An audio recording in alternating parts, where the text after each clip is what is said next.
Απλώς για να πάρετε μια ιδέα πως έχει γίνει το δέντρο μας.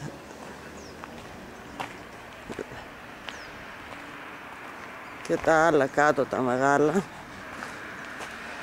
Θα σας πάω μέχρι κάτω να δείτε. Πιο σιγά, Αθήνα. Λοιπόν, όπως σας είπα, κάναμε καθαρισμούς.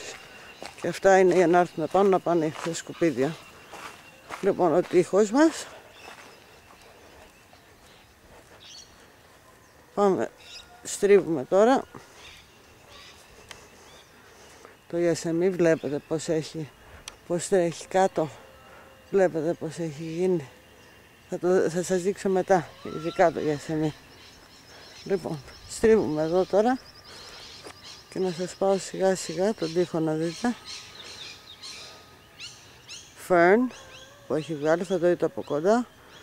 Και η τρύπα. Πάμε να δείτε. Δείτε πως έχουν γίνει τα δέντρα. Δεν ξέρω αν φαίνεται από εδώ.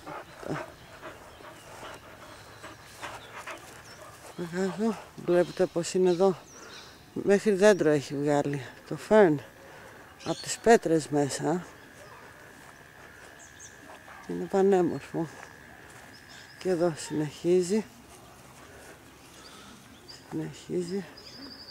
Εδώ το επόμενο δέντρο που είναι ζωντανό.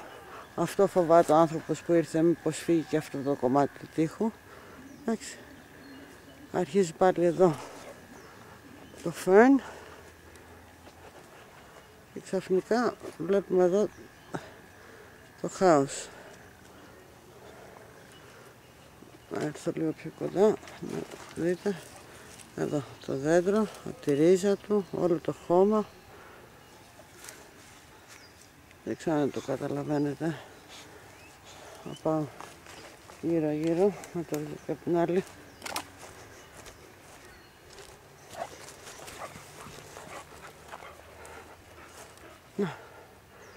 Για να δείτε και τη βάση του, πώς έχει κάτσει, τι έχει γίνει.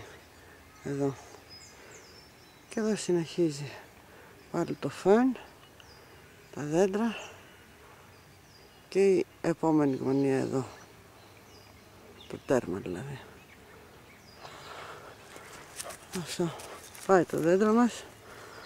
10 χρονών και δεντράρα. Αλλά δεν πειράζει.